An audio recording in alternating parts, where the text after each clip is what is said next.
Edwards aircraft need jet fuel to fly their missions, and in most cases along the flight line, that jet fuel is delivered by an R-11 fuel truck. The R-11s also support the mission of the bombers anti-airborne laser on the other side of the runway at South Base. But since they're not permitted to cross the runway, the R-11s must drive along public roads heavily loaded with jet fuel to make their deliveries. They were designed to be on a flight line going 15 miles an hour or maybe 20.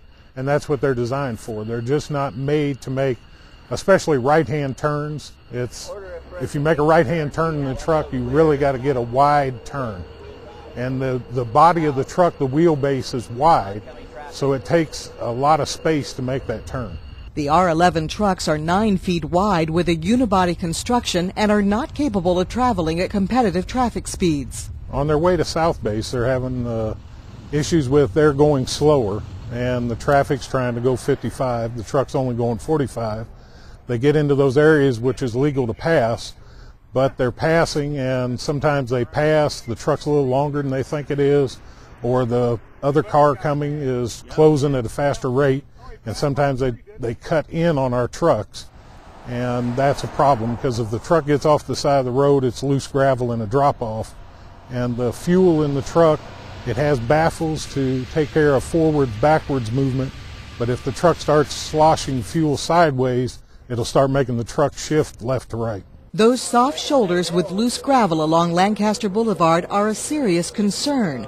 Recently, at another Air Force base, a fuel truck met those same conditions, and the result was the tragic loss of life. We had one of these occur up at Nellis Air Force Base recently where, again, the fuel truck went off into the soft sand. They tried to get back onto the road, but the momentum and the fuel just wouldn't let them. They rolled the vehicle, and 2 people died, both driver and passenger, both wearing their seat belts, but they died because of that action and going off into the shoulders. The men and women who drive Edwards fuel trucks from Maine to South Base have reported numerous encounters along Lancaster Boulevard where drivers have unsafely passed them and made other dangerous maneuvers. Fuel truck driver Clint Howard hopes those driving behind him are paying attention. Usually they'll see that it's a big vehicle, but they know that they've got speed as an advantage, and they'll try and outrun the vehicle. And unfortunately, it's not really a good situation at all. And again, like I said, the vehicle is usually a lot slower to respond than it would for a car or a truck. So hopefully the person that's behind you is well aware of that and is paying attention to what your brake lights or your turn indicators are doing, or else they're going to be right up on you real quick. The fact is, there is a drastic difference between stopping an R-11 compared to a passenger car or truck. What they need to keep in mind is, first of all, the mass and the momentum that these trucks have. 70,000 pounds going 45 miles an hour is a lot of momentum. It takes those vehicles almost a football field to come to a complete stop.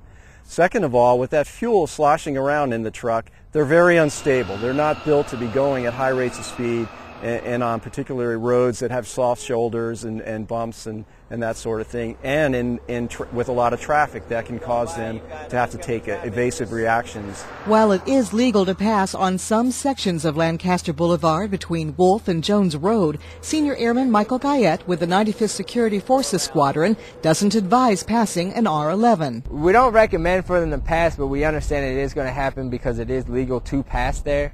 If you're going to do it, make sure you're doing it in a safe manner. Unless you're 100% certain that you're going to be able to pass without risking the safety of that driver or that vehicle that provides fuel for these assets, I wouldn't do it. The risk is a lot worse than probably the reward just to get somewhere 5 minutes faster. And what do the R-11 drivers advise? Definitely think twice. We've got 6,000 gallons of fuel on board. We're definitely a lot heavier, and we can't turn or stop as quickly as they can. And if we have to take action, it could be a real bad accident. Don Waldman, Edwards Air Force Base, California.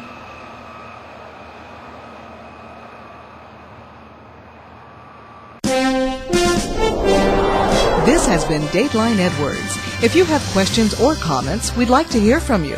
Please send us an email at channel.6@edwards.af.mil.